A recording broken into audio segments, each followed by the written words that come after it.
Thank you for the introduction. Yeah, and a warm welcome to my talk. Yeah, my name's Patrick Weber. I'm doing my PhD in the Research Center Julich at the work group of Andreas Petzold. And I also like to acknowledge my co-authors, especially the ones from Aerodyne Research. So first,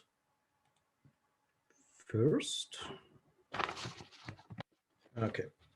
First, I want to give you a brief introduction of aerosol optical parameters, which are used in this talk. Aerosols are able to interact with light by scattering and absorb it. The sum is the amount of light that lose from the incident light beam, therefore the extinction. With this, aerosols can affect any climate system by heating or cooling. For this, it is essential that precise informations are given for calculation and climate models. So there are two types of aerosol optical properties. The extensive ones, like the absorption coefficient, which is directly measured or can be calculated by a differential method by subtracting the scattering information out of the extinction coefficient. The intensive properties, like the single scattering albedo, gives you the proportion of light that is scattered from the extinct light. The others are the extinction exponents for light extinction, scattering, or absorption. The angstrom exponents gives you the wavelength behavior of an aerosol. So like when you have a decreasing wavelength, you have an increase in the aerosol properties, in the extensive aerosol properties, and that describes you this exponent. So the extinction angstrom exponent depends on size, on the morphology, and the chemical chemical composition. The scattering angstrom exponent is mostly between 0 and 4. For 1, it's the particle diameter and the wavelength are the same magnitude. And for 4, we are talking about ultrafine particles way lower than 100 nanometers. The absorption angstrom exponent is 1 for mostly fresh soot particles or diesel emitted particles. So, and it just depends on the chemical composition. My experimental setup is shown here. We had 2 nebulizers, one for ammonium sulfate only, and the other one for the other light absorbing aerosols. After that, we had a pair ID driven mass flow controller system to keep the ratio of this mixture stable. And after that, it was driven to our measurement instruments, 2 CAPS PMS, 2 CAPS monitors measuring the extinction coefficient and the scattering coefficient at 2 wavelengths, and 1 3-color absorption photometer that gives you the absorption coefficient at 3 given wavelengths, and the nephelometer, which does the same for the scattering.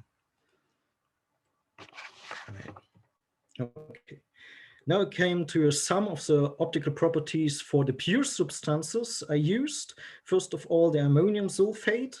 Then we used an acrylic paint, which was called Magic Black, for black carbon substrate, loose agglomerate, carbon black, a colorate graphite called Aqueduct, and soot that was emitted from an inverted combustion flume soot generator.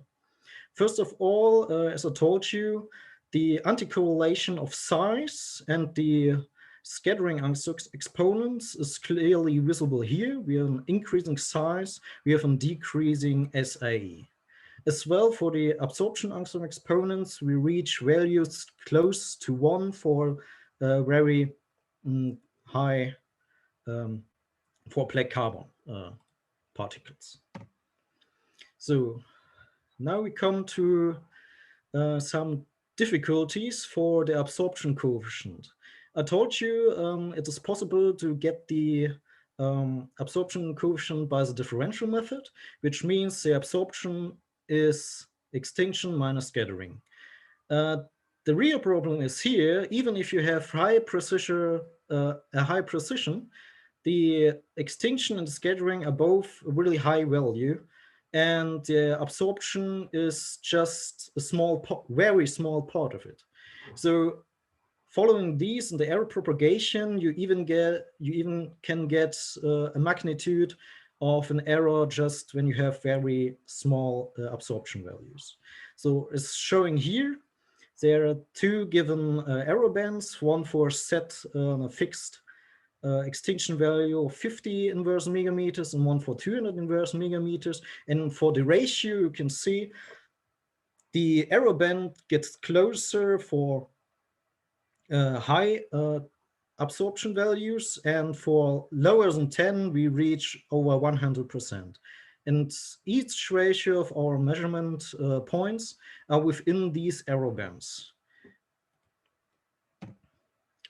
So now for the first intensive parameter, the SSA, the single scattering albedo, you can see here two combination of instruments. One, the SSA can calculate it for nephelometer divided by the CAPS extinction, or for instrument combination just for the nephelometer and the TAP. For these, for both given wavelengths, we talk about here a very high agreement. And the sample average we're talking about here is really close to 1. And it doesn't influence the composition of the aerosol mixture. For the extinction angstrom exponent, we see same behavior. So two different ways to calculate the extinction angstrom exponents out of our given instruments. So just the CAPS PMX, the two CAPS PMX, and the combination of nephelometer and TAP. And especially for aqueduct, we reach nearly at every mixture a very close, a very high agreement. So it's completely independent of the light absorption particle load and the mixing ratio. For the absorption angstrom exponent, we see the exact opposite. We have a high deviation. The errors, even though that's very high precision, are going to over magnitudes. And we see just when we have really low SSA, which means the mixture of the aerosol is mostly pure absorbing aerosols. Only then we reach a high agreement. For mixtures higher than that, we go to very high deviation. So most not so well. So for a different kind of diagram, when directly compared, you see the pure substances are located near the one-to-one line. So the filter-based method also have a very close error, and the differential method for the angstrom exponent reach magnitudes all over the place. So within the errors could still hit the one-to-one line, but no. So they have a summary of the angstrom exponents for aqueduct for the sample average. These three given angstrom exponents for extinction, they're the reference instruments which measure the extinction directly, the CAPS, and the alternatively method TAP added to the nephelometer information. We reach a high agreement near to 1. And as the same is true as for the scattering angstrom exponent, where the reference instrument is the nephelometer, which measures the scattering information directly to the alternatively method from CAPS extinction values minus the TAP absorption coefficients. And also we had here a very high agreement. And as you see in last, the absorption angstrom exponent, where the TAP is a reference, because we have there always the value set nearly to 1 with no bigger deviation. And the alternatively method, the differential method from CAPS minus nephelometer scattering, the agreement is really worse, and also we deviate over a magnitude. So that's something you should avoid.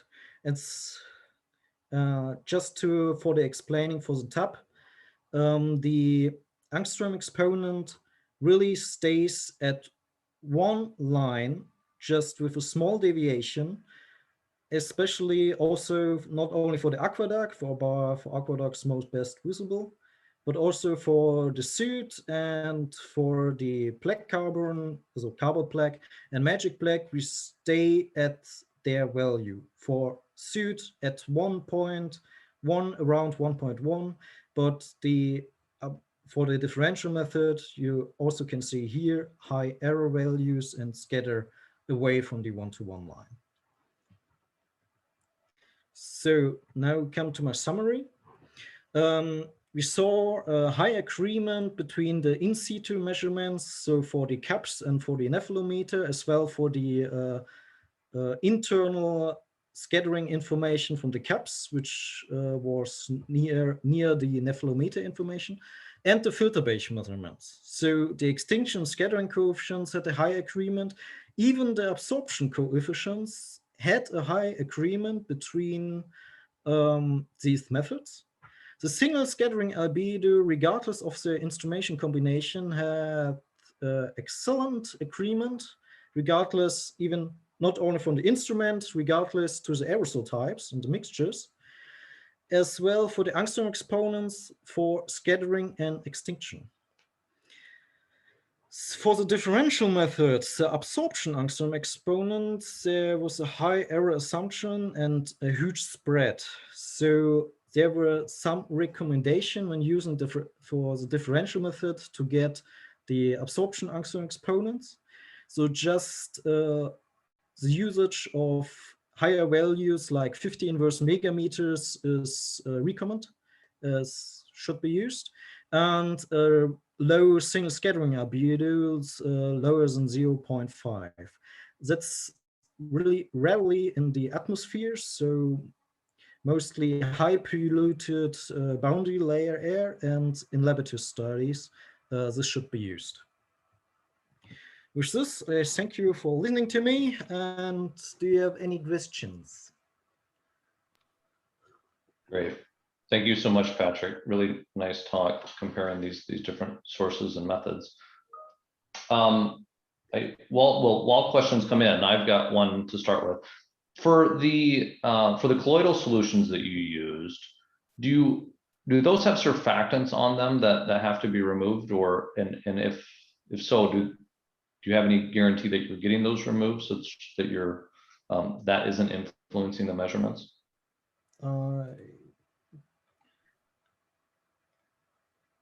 Just can you repeat the? I didn't hear the first sentence of your question. So what? Okay, sure. So for the colloidal sources that you're using, yeah, oftentimes in colloids they have to put surfactants on to keep further aggregation from occurring. For the aqueducts, there's an ammonium solution in it, and I can show you again my sorry, I just, where is it? I'm just currently lost in tabs. I'm so sorry.